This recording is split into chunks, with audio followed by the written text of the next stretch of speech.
Hey, Caroline, how are you? I am fantastic today, Rob. How are you doing? I'm not bad. I'm excited for the weather finally to get warmer one of these days. Just dealing with cold weather constantly it affects everybody's mood. And, just we need the sunshine and heat. And everybody feels better when you feel a little sunshine, as you know. And kind of related a little bit to that topic is a gentleman that we're going to have on today, courtesy of Beneva, who's been sponsoring and providing insights and research for this individual for some of the work he's been doing on. So we're really excited to share with us today some of his findings around a topic that most employers probably are not considering, and that's echo anxiety in the workplace. Yeah, I'm really looking forward to it. I know that every episode we do related to mental health and wellness, it's just about piecing apart what is contributing to mental health and in a proactive way. So it's awesome to have someone that's doing research on this. I'm really excited to learn more about what is echo anxiety and how it's impacting the workplace, but most importantly, how to help employers support and their employees to be healthier.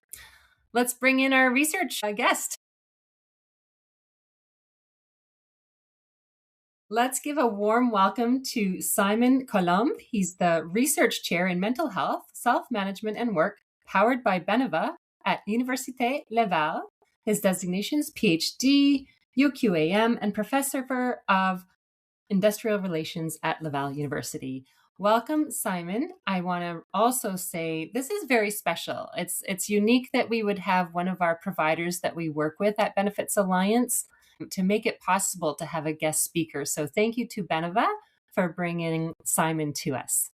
Rob, let's get Yay. Absolutely, Simon. As Caroline said, thank you so much for joining us. And You're as an welcome. organization, we talk a fair bit to our clients around supporting their staff with all sorts of mental well-being options and benefits and strategies.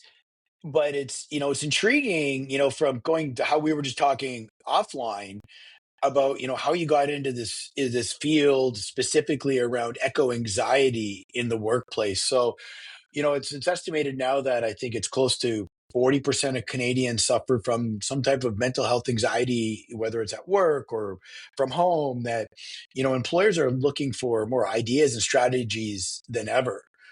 But this seems like me an area that I can tell you that a lot of companies have never even thought about. So talk to us about your background and how you got into, working in the eco anxiety field specifically. Thank you. And thanks for having me. That's a great intro question. So, I'm trained in community and organizational psychology.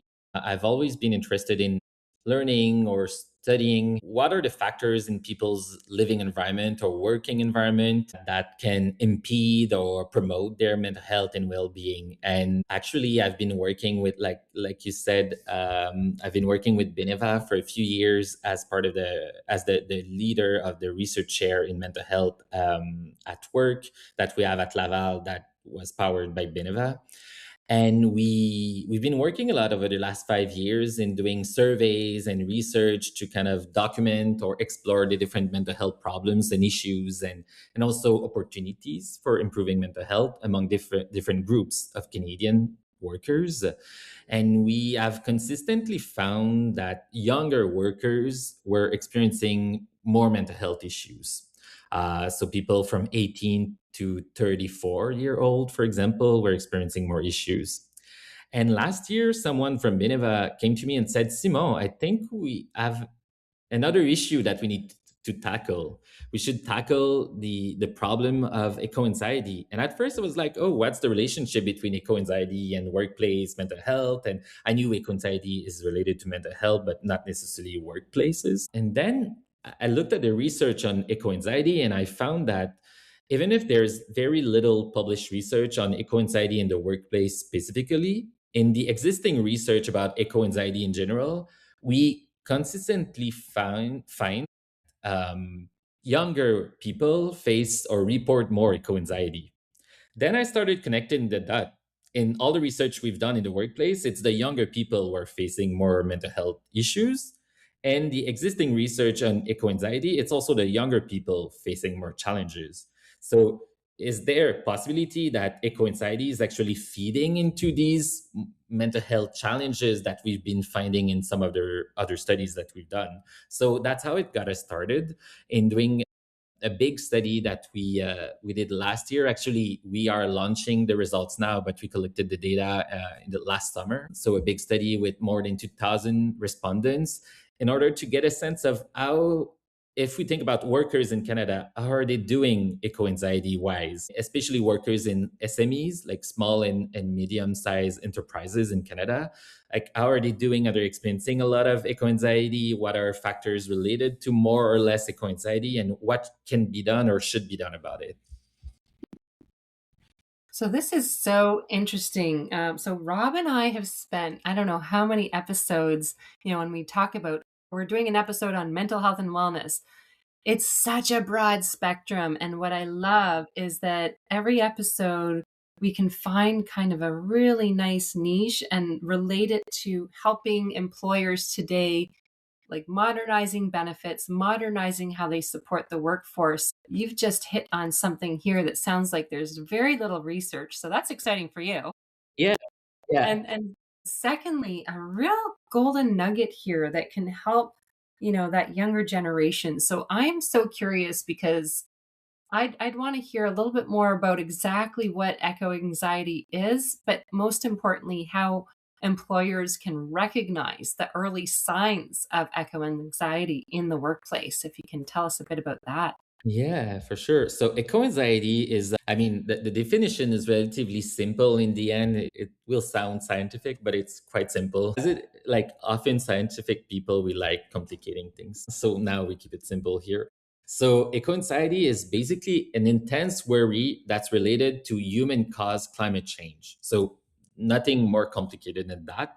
So it's beyond a normal level of stress. It's a little bit more than that. So that's why we say intense worrying. And at some point, when it becomes even more intense, it can damage sleep, affect work, and one's social life, for example, and one's relationship in life, in their personal lives or in the workplace. And there's a lot of research, a lot of researchers have tried to measure eco-anxiety in the past. In the actual research that we did, we actually used a definition that has two different subcomponents to an eco-anxiety. And I find it useful to bring that here as a way to help us get a sense of what is eco-anxiety. Basically, it has two dimensions, a way we measured it. The first one is environmental concern.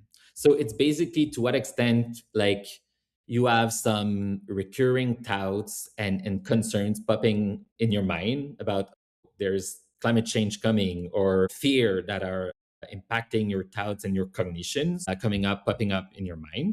So that's the first one, the first dimension. But the second dimension is functional impairment related to eco-anxiety. So, is to what extent is climate change impacting you or impeding a normal functioning in life? When it starts affecting your daily functioning, your sleep, your relationship with other people, that's what we're thinking about here when you think about functional impairments. A lot of the time, the more, like, the first dimension, that's environmental concern, is a little bit harder to see from an, like, if I'm an observer or a manager or an employer, it's a little bit hard to see, oh, what are the thoughts that people are having in their mind? Are they thinking about climate change today as they work? It's a little bit harder to see. But the functional impairments are a little bit easier to see, and they're not necessarily specific to eco-anxiety, and that's the issue or the challenge. So if you see someone that's becoming more, I don't know, cynical at work, a little bit less engaged, seems to be irritable, sleepy, have reduced concentration, basically it sounds a lot like signs of burnout, for example. Like, that's what we often associate with burnout. But it's possible that it's actually basically eco-anxiety talking and not burnout talking in there. So it raises the idea that managers and employers need to have open honest discussion with employees when they see these kind of signs of disengagement or what could be associated usually to burnout, to see, is it possible that, yeah, it could be burnout and a high workload or stuff happening at home, but it's possible that it's climate change related. It's possible that people being exposed to climate change or climate disaster news, for example, or like especially when there are climate related events. For example, we see on the news that there was a big storm somewhere, or even closer to us, we have many more extreme climate events happening. It's possible that it's actually kind of these kind of news are acting as catalyst and kind of promoting more anxiety and or making anxiety more visible and more likely to alter people functioning in the workplace. So in these kind of situation, it's good to have a talk with people and try to see, is it possible that these symptoms that you have are related to climate change? Interesting. And now, what percentage of individuals did you look at, Simon, where you found that echo anxiety was their core reason for struggling with work, right? With Yeah. presenteeism, as a lot of people refer it to. Yeah. We did not ask the question exactly in these terms, but we use an existing measurement scale of eco anxiety on these two dimensions of concerns and functional impairments related to eco anxiety. And with this sample of more than 2,000 SME workers in Canada, we found that approximately 70% of the participants reported moderate to high environmental concerns. It's not to say Wow, that it's 70. yeah. It's not necessarily to say that it's the main cause of any mental health problems that they face, but when we use that scale, there's a way to rate the level of concerns that people have, and it's 70% who have moderate to high concerns, and it's approximately 20% are experiencing functional impairments in their lives and at work. So we see that there's a kind of a gap here between the level of the number of people who experience concerns and the number of people who experience functional impairments. And we see this almost as an window, an opportunity for us to act, for us as employers and as also individual, I guess, but employers and managers. Like, concerns are not impacting as much people's capacity to work or to function on a daily life, but we see that it's already impacting clearly 20% of people on their daily lives. So there's something that we can do to prevent this gap from becoming smaller and smaller. And what's really the, I guess, a few examples or definition of functional impairment? Like, I think about it, and to me that sounds very severe. You're unable to do X, brush your teeth, or get up, or get Yeah, out of true. bed, or I agree. I agree that it sounds maybe more severe than what it is. And I have a couple of examples. So I think actually in the questionnaire that we had, the item of the questionnaire that got the highest rating or that was experienced by the highest number of people, the largest number of people, was having climate related thoughts that distract me at work. It's actually something that was reported by a large number of people. So this is related to your thoughts, but you're saying it's distracting you from work. So it's clearly some form of presentism going on there. But then there are other types of functional impairments, or becoming irritable with others in general or at work, talking too much about climate change and it's kind of annoying people around me, feeling tense or overwhelmed. So having these physical symptoms also that could lead at some point into some forms of like physical health problems. But yeah, really the cognitive distraction piece is the one that we found the most, or that seems to be the most salient. So it's this idea that climate change concerns are kind of slowly eroding your capacity to be focused at work, for example. And a lot of the issues that maybe people are having that could be around, as you mentioned first earlier on, that it's typically the younger generations that are coming into the workforce that feel the most echo anxiety versus other generations, correct? Yeah. And I'm wondering, is that, do they feel maybe dismissed or not heard by older generations, maybe just saying, "Oh, Simone, it's in your head. The weather changes constantly. Why?" And so they're being dismissed. Is that also kind of correlated to some of the issues that they're having? They're not that being heard. Is that a good way to describe it? We did not measure that, but definitely from what we've read in other research and what we have been observing in the different interaction, that's what we find is that the younger generation and the people more broadly experiencing eco anxiety, they often feel like people are trying to minimize what they're experiencing, basically. People are saying, oh, it's just climate change. There's so much stuff happening in life. In your daily life today, we are experiencing so many stressors. So it's not climate change. The cause of the problem is not climate change. It's, I don't know, it's in your mind or you're focusing too much on this and not on the right things, right? So definitely we see this happening. And clearly in the data that we collected, the level of eco-anxiety, either the concerns themselves or the functional impacts are much higher among the younger participants. Yeah, and sometimes it's almost like twice as many participants that are in the younger group who experience these kind of symptoms than the older groups, depending on what symptoms we're talking about. Yeah. Interesting. So talk to us about the idea that maybe HR professionals or managers should look at this echo anxiety strategically, versus like a personal issue as an example that someone's going through. Speak to us a little bit. What are strategies now that maybe HR should be considering when they feel maybe that somebody that they're working with might be suffering from echo anxiety? I mean, I think there are multiple layers to this question or sub aspects to this. I think it depends also. Definitely, eco anxiety, from what we find, is not in itself caused by work. Like it's not an occupational health and safety issue per se at first, but it could be in some cases. It could become, if we think about all the, I don't know, in Quebec, for example, and in other provinces too, we talk more and more about psychosocial risk factors at work, high workload, low autonomy, low organizational justice, for example. And I mean, to some extent, we know that employers, especially with this idea of corporate social responsibility or corporate environmental responsibility, employers are also supposed to do stuff that's good or good enough for the environment. And what we kind of argue or we think is happening is that a lot of people who are experiencing environmental concerns or are eco-anxious, they often feel that their employers is not doing enough or that what's happening at work is not aligned with their environmental values.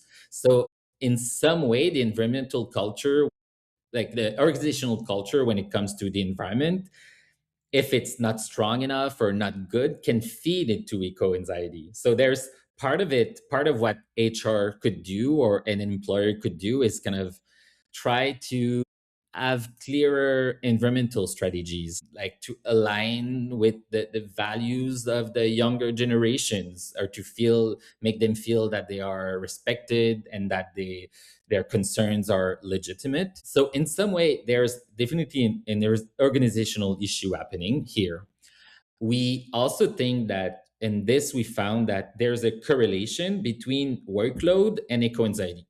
The more workload you experience more eco anxiety and vice versa, based on what we found. So to us, it's likely that potentially workload is kind of amplifying the effect of eco anxiety, or like when you have multiple things to manage at once, a high workload plus eco anxiety and climate change in your mind, like it's having more and more impact.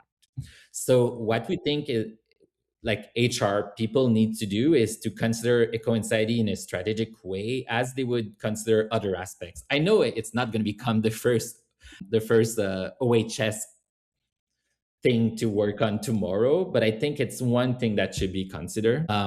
So it has to do with maybe we need to do more research actually in terms of the actual strategies that seem to be the most promising. But so far, what we found is that what we think HR people should do is first acknowledging the existence of eco anxiety, creating space where young people and other people experiencing eco-anxiety can express themselves, but also promote small, tangible ways that people can act in a environmentally responsible way. So it's this idea that if I feel eco-anxious and I feel like I don't have anything, there's nothing that I can do at all to deal with it, it's going to make it worse for me, versus if I'm encouraged to participate in something positive for the environment, or making a small change in my workplace with the support of the employers or the managers, like these kind of environmental initiatives. So this idea of kind of empowering people to make small things, right? Yeah. Well said. What's going through my mind is this is very difficult to almost diagnose, right? Because as a manager, if I see one of the team members and my employees, having a high workload, but irritable, distracted, like I might be tempted to say, hey, Rob, go, here's just want to see you're having some struggles. Like, here's some support through our EAP, which kind of like is individual counseling. And that does the opposite of what is needed. So part of me wonders if just having like this HR strategy that it sort of proactively invites, this positive environment activity, knowing that someone in the population is being affected by this. They may not even recognize it themselves. Why am I irritable? Why am I distracted? They don't even know why. Mhm. So that really turned a light bulb on for me, is that rather than isolating someone referring to EAP, yes, you want to do that, but in addition, create that space, like you said, for people to express themselves in a group setting, because the environmental challenges are not individual. They are global. It takes a team to address this. So let's get a few examples of what you could do in a company to proactively help have some small Yeah. activities around that. I think you are what you're saying is exactly on point. I think, yeah, EAP and like referring people to counseling. I guess especially at the point where if someone is experiencing like severe distraction when they're at work because of eco-anxiety, I really think that it's good for them to go see a professional, like someone who's going to be able to provide like individual service and individual action. But I totally agree that on the other side, we have all these people who are experiencing some concerns, but not at the point that they are negatively affected on a daily basis. And I think that for these people, and to prevent things from getting worse for these and other people, I think it's really about creating spaces. I think it's creating spaces where people feel they can talk about these things. And I think it could be at different levels. For example, for managers, let's say managers in regular group meetings, for example, I think they could bring this question of eco-anxiety or climate change if they don't want to stigmatize people who feel eco-anxious, because it can be stigmatizing, because some people have been feeling that their eco-anxiety is minimized, for example. So it can be stigmatizing to focus on anxiety, but like having maybe a 5 minute or 10 minute at the end of each group meeting, or once in a while, maybe not each, but once in a while, talking about, okay, what can we do as a group to reduce environmental consumption or to improve sustainable behaviors, and opening it up with something positive like that. It's very concrete. What can we do? A specific behavior, and having a small discussion. And how do you feel like these things at work are impacting you? Do you feel we're doing enough? And if not, is it creating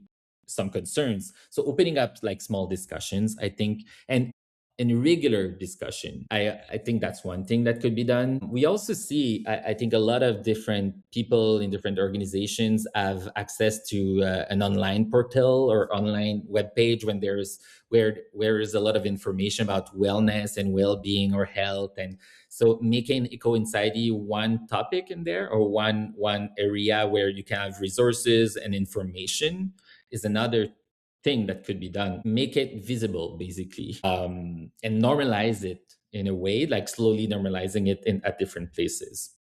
I Uh, think those are great points. So sorry, I didn't mean to interrupt you there, but I was no, going no, to no say worries. those are great points. And just because somebody's anxious doesn't mean they're depressed. So doesn't mean that they need to be led down like an EAP road. Not exactly. Like in someone might be just out of their goodness of their heart saying, here's somebody to talk to, but more somebody just might just feel that they're not empowered. So I think that's a great point that, you know, to reference it, let's do our share as an employer you might find that those individuals become engaged because Right? now they feel like, I have an outcome, I have a strategy, and as a working here at this employer, that they want me to champion this idea of this environmental strategy for whatever link to that organization is, whether it's less paper or stronger recycling or just to name a couple. So I think those are options that just a couple of ideas that how they can support someone that might be feeling the climate related stress, as you said.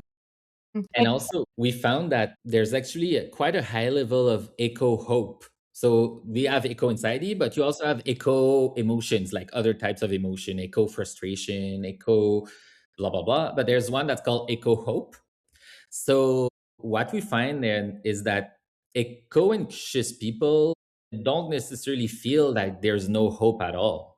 And there is a way, what we think is that there's a way to support people in kind of transforming a little bit their concern for the environment into something positive that's more towards the hope side of thing, like engaging them into making small changes or leading some initiatives. And it's important that we don't put the burden all on these people, but that we engage them in the process, because they would likely be very good champion because they probably know about the environment and climate change, and it's some form of a resource that organization should build on, right?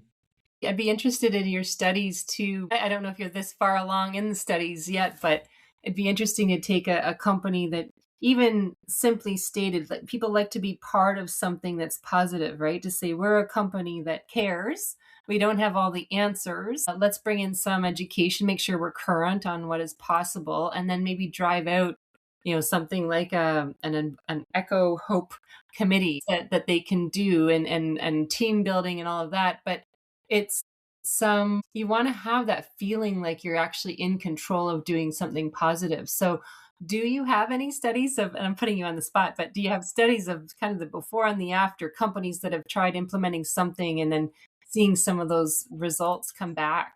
I haven't seen specific studies on that. Like I said, there's so little research on eco-anxiety in the workplace. However, based on other research that we've done in the workplace and more around like environmental engagement and other research that we've done and other people have done, it's clear that the more we bring people together in these kind of initiatives, it's same thing as for psychosocial risk factors, for example, this idea that you should create a committee and engage them in terms of identifying the issues to address and how we would do it. It's the same thing here. There's definitely like quite a bit of evidence showing that these kind of initiatives are more successful because they provide more opportunities for empowerment, more opportunities for, like, in a, I don't know, in a clinical expression, for adherence to the solution, because people feel they're part of the solution. I think one challenge is that we found in the data in the study we did here on eco-anxiety, we found that there's quite a disconnect between the environmental culture or the culture of the organization in terms of to what extent is the leadership valuing the environment or doing their share or promoting or giving a priority to this. There's a disconnect between this and the actual level of concern that people have. Like, I think a lot of people perceive that the environmental culture is not strong enough in many organizations based on what we found in the data. So I think it's important that if employers and managers or HR people start some initiatives with and for the people, they make sure that they follow through, right? That it's not again, or it's not perceived as greenwashing, for example. I don't know if I'm being clear here. Yeah. You need that C-suite support in any organization so it continues on down. You're absolutely right, Simon. Yeah.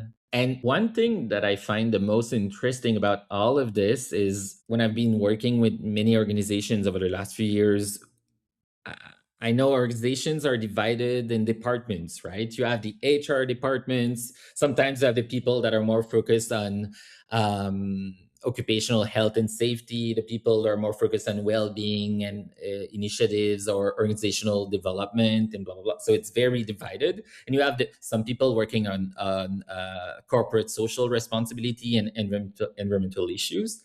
But I find that eco-anxiety is one topic in which I think we should encourage more collaboration between these different departments, and also between the managers and these departments, because oftentimes, even in the literature and research, it's a very different kind of group of people who are working on the health stuff versus environmental stuff. But I think they actually can go together, and eco-anxiety is one, I guess, let's say one opportunity in bracket where we can develop more links between these different departments or different people.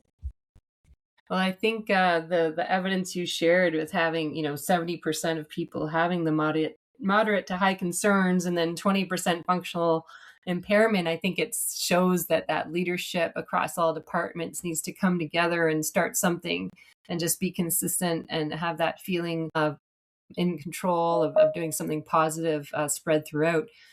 So, Simon, as we wrap up this episode, if you could take a great big highlighter in your research and highlight one thing that you want to make sure business owners hear, what would that be?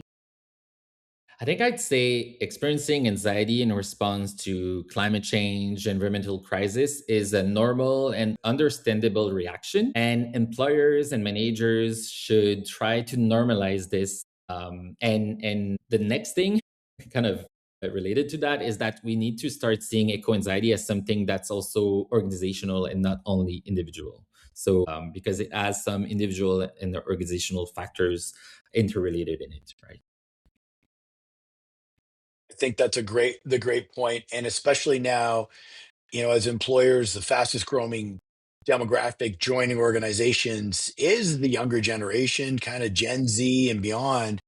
That it's such an important topic, and rightfully so. If they're gonna have a lot more years on this planet than the rest of us that are on this call right now. So the importance of acting, it can almost act as, fuel in a positive way, that for organizations that want to create the behavioral change a little bit and recognize it. So as we talk about building culture, right? This is your benefits you provide are an extension of your culture and what you are. And it's one thing to say we give great service, but it's no, it's what how everybody feels you do as an employer. Your clients and your team will speak for that, and then that's what defines your culture versus putting a statement on a wall. Simon, you look like you have one more thing on your mind that you want to make sure everybody hears.